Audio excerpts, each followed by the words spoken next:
సంస్కరణలను మన దేశ ప్రజలపై మోపేందుకు రాహుల్ గాంధీ ప్రయత్నిస్తున్నారు.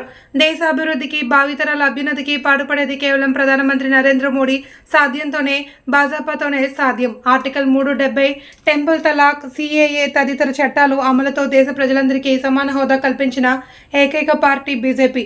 రానున్న లోక్సభ సాధారణ ఎన్నికలలో దేశవ్యాప్తంగా 400 పైచిలుకు స్థానాలలో బీజేపీ విజయం సాధించి కేంద్రంలో మూడోసారి అధికారంలోకి వస్తుంది. బీజేపీ పార్టీ రాష్ట్ర అధికార ప్రతినిధి తుల్లా వీరేందర్ గౌడ్ ఈ సమావేశంలో Yalala MP Baleshwar Gupta, Tandur assembly in charge Karuna Rajinikanth, జిల్లా ప్రధాన కార్యదర్శి కృష్ణ ముదిరాజ్, బాలరాజు, జిల్లా ఉపాధ్యక్షుడు లలితమ్మ, బాలశివకుమార్, భద్రేశ్వర్ తదితరులు పాల్గొన్నారు. భారతీయ జనతా పార్టీ రాష్ట్ర నాయకత్వం అంతా కూడా చాలా సీరియస్గా ఎఫర్ట్ పెట్టిన విషయం మీకు అందరూ తెలిసిందే. ఈ సమావేశంలో ఉదయం నుంచి కూడా ఇప్పటి వరకు బూత్ అధ్యక్షులు మరియు పార్టీకి సంబంధించినటువంటి మండలాల అధ్యక్ష కార్యదర్శులు, మండలకు సంబంధించినటువంటి పూర్తి యంత్రాంగానికి ఒక వర్క్షాప్ నిర్వహించి దానికి సంబంధించి ఎన్నికల ప్రణాళికని సిద్ధం చేసి ఎన్నికల్లో ఏ రకంగా గెలిపించాలనే దాంట్లో దాదాపు ఉదయం నుంచి ఇప్పటి వరకు కూడా వీరేందర్ గౌడ్ అన్న గారు కార్యకర్తలను ఉద్దేశించి సిద్ధం చేయడం జరిగింది. దీంట్లో అన్ని మండలాల అధ్యక్షులు, సీనియర్ నాయకులు ప్రతి ఒక్కరు కూడా, ముఖ్యమైన వాళ్ళు ప్రతి ఒక్కరు కూడా ఇక్కడ ఈ సమావేశంలో పాల్గొన్న ఉదయం నుంచి కూడా ఇప్పటివరకు. ఈ కార్యక్రమంలో నాతో పాటు బాలేశ్వర్ గుప్తా గారు, అసెంబ్లీ కన్వీనర్ రజనీకాంత్ గారు. మే 13న మనకు తెలంగాణ రాష్ట్రంలో లోక్సభ ఎన్నికలు జరగబోతున్నాయి. మరి నిన్నటితోని 2 ఫేజెస్ కంప్లీట్ చేసుకోవడం జరిగింది. మనకు వస్తున్నటువంటి ఎగ్జిట్ పోల్స్ ఇవన్నీ చూస్తూ ఉంటే ఈ 2 ఫేజ్లలో భారతీయ జనతా పార్టీ అభ్యర్థులు పూర్తి స్థాయిలో స్వీప్ చేసేటువంటి పరిస్థితులు మనకు కనిపిస్తూ ఉన్నాయి. అటు కర్ణాటకలో జరిగిన ఫస్ట్ ఫేజ్లో కానివ్వండి, అక్కడ రాజస్థాన్లో జరిగినటువంటి ఫేజ్లలో కానివ్వండి, ఇవన్నిట్లలో స్వీప్ చేస్తున్నటువంటి పరిస్థితి కనిపిస్తూ ఉంది. మరి మే 13 నాడు జరిగేటువంటి తెలంగాణలో కూడా 17 సీట్లలోకి వెళ్ళి ఎట్టి పరిస్థితులలో 15 నుంచి 16 సీట్ల వరకు గెలిచేటువంటి సూచనలు చాలా బలంగా వినిపిస్తూ ఉన్నాయి. అసలు ఎప్పుడు కూడా మేము ఊహించుకున్నటువంటి సీట్లలో కూడా ఇప్పుడు గెలుపు దిశలో వెళ్తా ఉన్నాం. కొన్ని నియోజకవర్గాలు ఎప్పుడు కూడా అనుకోలేదు ఇక్కడ భారతీయ జనతా పార్టీ మనము గెలుస్తామని చెప్పి. ఆ నియోజకవర్గాలలో కూడా స్వీప్ అయ్యేటువంటి పరిస్థితులు కనిపిస్తూ ఉన్నాయి. మరి ఆ నియోజకవర్గాలలో ఒకటి చెవెళ్ళ పార్లమెంటు ప్రజలందరూ కూడా ఇప్పుడు కాదు, దగ్గర ఒక 3-4 నెలల ముందే నిర్ణయం తీసుకోవడం జరిగింది. ఎందుకంటే అసెంబ్లీ ఎలక్షన్స్ సమయంలో ఎప్పుడైతే ప్రచారంలో మన కార్యకర్తలు కానీ వాళ్ళు గిట్ట ప్రజల దగ్గరికి వెళ్ళినప్పుడు వాళ్ళు అప్పుడే స్పష్టంగా చెప్పారు, సరే మేము అసెంబ్లీకి మా ఇష్టం ఉన్న ఓటేసుకుంటాం కానీ పార్లమెంట్కి మటుకు మేము మోడీ గారికే ఓటేస్తామని చెప్పి అప్పుడే వాళ్ళందరూ కూడా చెప్పడం జరిగింది. దానికి అనుకూలంగానే ఇప్పుడు మనం ఎప్పుడైతే మన కార్యకర్తలు కానివ్వండి, మా బూత్ అధ్యక్షులు కానివ్వండి, ప్రజల్లోకి వెళ్ళి ఓటు అడగనికే వెళ్ళినప్పుడు వాళ్ళు ఖుదే చెప్తా ఉన్నారు, ఓటర్లే చెప్తా ఉన్నారు, మీరు మా దాకా రావాల్సిన అవసరమే లేదు, మేము అప్పుడే నిర్ణయం తీసుకున్నాం, మన దేశానికి మన భారతదేశము అభివృద్ధి చెందాలన్నా, మనం అభివృద్ధి చెందాలన్నా మనకు నరేంద్ర మోడీ గారే మళ్ళీ ప్రధానమంత్రి కావాలి, బీజేపీ ప్రభుత్వమే రావాలి అని చెప్పి మేమందరం అనుకున్నామని చెప్పి ఓటర్లే చెప్పడం జరుగుతూ ఉన్నది. దాంతో పాటుగా మాకు కరోనా సమయం నుంచి మొదలు పెట్టుకుంటే ఇప్పటి వరకు ప్రతి నెల మాకు బియ్యం పంపిస్తున్నటువంటి వ్యక్తి నరేంద్ర మోడీ గారు. అదేవిధంగా మేము ఎన్నో సంవత్సరాల నుంచి అసలు ఎవరు ఊహించలేనటువంటిది 33% మహిళా రిజర్వేషన్ అమలు చేసినటువంటి వ్యక్తి నరేంద్ర మోడీ గారు అని చెప్పి మహిళలందరూ కూడా మా ఇంటి పెద్దన్న నరేంద్ర మోడీ కాబట్టి మేము నరేంద్ర మోడీ గారికి ఓటేస్తాం, బీజేపీకి కమలం పువ్వు గుర్తుకే ఓటేస్తామని చెప్పి ఎక్కడ పోయినా కానీ మహిళలు కూడా ఇదే రకంగా చెప్తా ఉన్నారు. అదే కాకుండా యువత ఎప్పుడు మా భవిష్యత్తు బాగుపడాలంటే ముఖ్యంగా మాకు ఆత్మస్థైర్యం మాకు అవసరం. మా ఆత్మస్థైర్యాన్ని నింపేది నరేంద్ర మోడీ గారు. మరి అలాంటి వ్యక్తే ప్రధానమంత్రి కావాలని చెప్పి యువత కూడా వాళ్ళు కూడా అదే చెప్పడం జరుగుతూ ఉంది. మరి ఇవన్నీ ఒకవైపు అయితే మోడీ గారి ప్రభంజనం చూసి తట్టుకోలేక కుళ్ళుకొని మళ్ళొక్కసారి ఈసారి దగ్గర 400 పైన సీట్లు గెలిచేటట్టున్నారని చెప్పి ఈ కాంగ్రెస్ పార్టీ, ఈ టిఆర్ఎస్ పార్టీ ఒక విష ప్రచారాన్ని చేయడం మొదలుపెట్టింది. ఆ విష ప్రచారంలో భాగం మొన్న రాహుల్ గాంధీ కొత్త స్కీమ్ తీసుకొచ్చిండు. ఇన్హెరిటెన్స్ ట్యాక్స్ అని చెప్పి ఏదైతే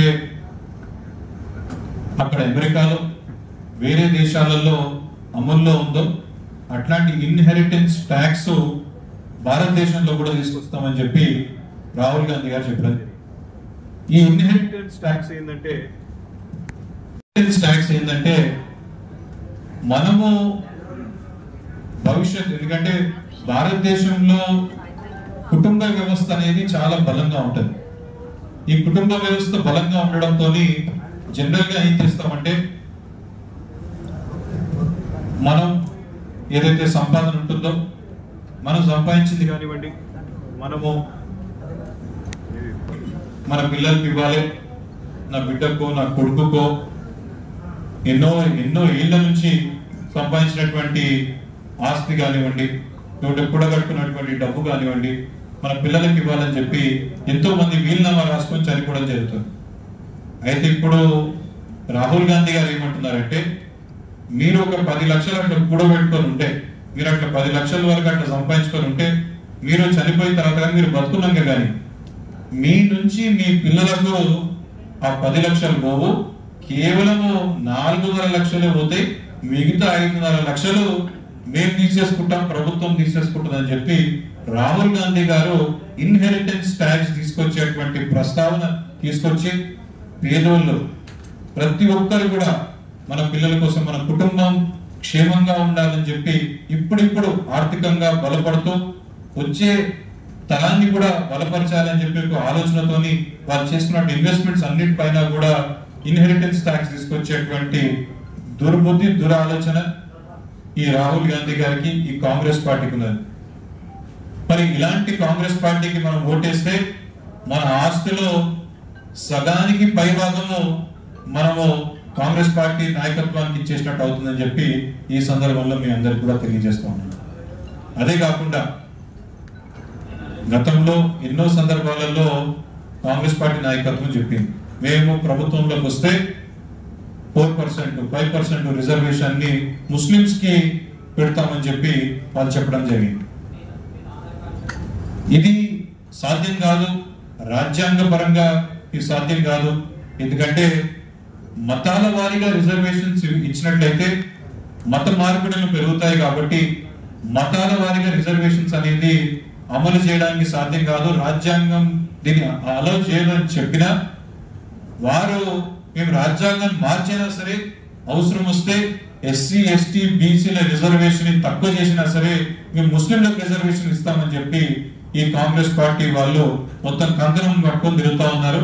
దానికి ఉదాహరణ మొన్న కర్ణాటకలో ఎలక్షన్ నడుస్తుంటే ఎలక్షన్ మధ్యలో 4% రిజర్వేషన్ ని మేము అమలు చేస్తున్నామని చెప్పి వాళ్ళు అనౌన్స్మెంట్ చేయడం జరిగింది. మరి ఆ 4% రిజర్వేషన్ ఇక్కడ నుంచి వచ్చిందంటే అక్కడ ఎస్సీలకు, ఎస్టీలకు, బీసీలకు వీళ్ళ రిజర్వేషన్స్ తగ్గించి అక్కడ ముస్లింస్ కి ఇస్తారంట. అది మైనారిటీ కూడా కాదు, కేవలం ముస్లింస్ కే ఈ రిజర్వేషన్ అమలు పరిచే రకంగా చేస్తారని చెప్పి ఆ కర్ణాటక ప్రభుత్వం అనౌన్స్మెంట్ చేయడం జరిగింది. అదే రకంగా మనం ఇక్కడ తాండూరులో కానివ్వండి, ఈ ప్రాంతంలో ఎక్కడ చూసినా కానీ ఇక్కడ స్థానికంగా ఉన్నటువంటి ఎమ్మెల్యే గారు వారికి ఈద్ గుర్తొస్తుంది, రంజాన్ గుర్తొస్తుంది, బక్రీద్ గుర్తొస్తుంది, కానీ వారికి ఉగాది, శ్రీరామనవమి ఇవేమి గుర్తురావు. వారు ఎంతసేపు కేవలము టోపీ వేసుకొని బక్రీద్ కార్యక్రమాలకు అవిట్లలో తిరుగుతారు కానీ శ్రీరామనవమి రోజు రాముని గుడికి పోవాలనే ఒక ఆలోచన కూడా వారికి రాదు. ఎందుకంటే వారు అనుకుంటున్నటువంటి ఓటు బ్యాంకు ఎక్కడ చూసి వాళ్ళ నుంచి దూరం పోతున్న ఒక భయానికి హిందువులు ఎట్లైనా ఓటేస్తారు కానీ మనకు ఆ మైనారిటీ ఓట్లు కావాలని చెప్పి ఈ రకంగా మైనారిటీలను దగ్గర తీసుకునేటువంటి ప్రయత్నము ఈ స్థానికంగా ఉన్నటువంటి ఎమ్మెల్యే గారు చేస్తా ఉన్నారు. దీన్ని ప్రతి ఒక్కరు గమనిస్తున్నారు. ముఖ్యంగా తాండూరు ప్రజలు గమనిస్తా ఉన్నారు. వాళ్ళందరూ కూడా చూస్తా ఉన్నారు. మన కోసము మన సంస్కృతిని, మన భారతదేశ సంస్కృతిని పెంచే విధంగా, మన గౌరవాన్ని పెంచే విధంగా, అయోధ్యలో రామ మందిరాన్ని సాధ్యమయ్యే విధంగా నరేంద్ర మోడీ గారు ప్రధానమంత్రి అయిన తర్వాతనే అయోధ్య రామ మందిరం సాధ్యం అయ్యింది. మరి మన గౌరవాన్ని పెంచే విధంగా భారతీయ జనతా పార్టీ అట్లా చేస్తా ఉంటే, మన కల్చర్ ని పెంచే విధంగా, మన సాంప్రదాయం పెంచే విధంగా అటు భారతీయ ఇక్కడ ఉన్నటువంటి అభ్యర్థి చేవెళ్ల పార్లమెంట్ అభ్యర్థి రంజిత్ రెడ్డి గారు కూడా ఇంతసేపు కేవలం మతపరమైనటువంటి స్పీచ్ ఇవ్వడం, మతపరమైనటువంటి కార్యక్రమాలు టేకప్ చేస్తున్నారు కానీ ప్రజలకు ఏం అవసరం, ఇక్కడ ఉన్న స్థానికులకు ఏం అవసరం అనే ఆలోచన లేకుండా ఈ కాంగ్రెస్ పార్టీకి మొదటి నుంచి ఉన్నటువంటి అలవాటు ఏంటంటే మతాల వారీగా, అంటే అది ఇప్పుడు వచ్చినటువంటి ఆలోచన కాదు, స్వాతంత్రం కంటే ముందు నుంచి ఉన్నటువంటి ఆలోచన మతాల వారీగా ఇదంతటిని విభజించేటువంటి ప్రయత్నము ఈ కాంగ్రెస్ పార్టీ వాళ్ళు చేస్తా ఉంటారు. భారతీయ జనతా పార్టీ ఎప్పుడు మతం గురించి ఆలోచించారు. భారతీయ జనతా పార్టీ ఎప్పుడు దేశం అభివృద్ధి గురించి ఆలోచిస్తారు. ఒక రోడ్ వేసినామంటే ఆ రోడ్ మీద పోయేటోడు ఏ మతముడో ఏ కులకుడు అని చెప్పి ఎప్పుడు ఆలోచించారు. ఒక రైల్వే ట్రాక్స్ వేసినామంటే ఆ ట్రైన్ ఎక్కి పోయేటోడు ఏ మతముడు ఏ కులకుడు అని చెప్పి భారతీయ జనతా పార్టీ ఎప్పుడు ఆలోచించారు. కానీ ఈ కాంగ్రెస్ పార్టీ వాళ్ళు ఈ వెల్త్ రీడిస్ట్రిబ్యూషన్ అని చెప్పి ఒక ఆలోచనతోని ఈ మతాల పరంగా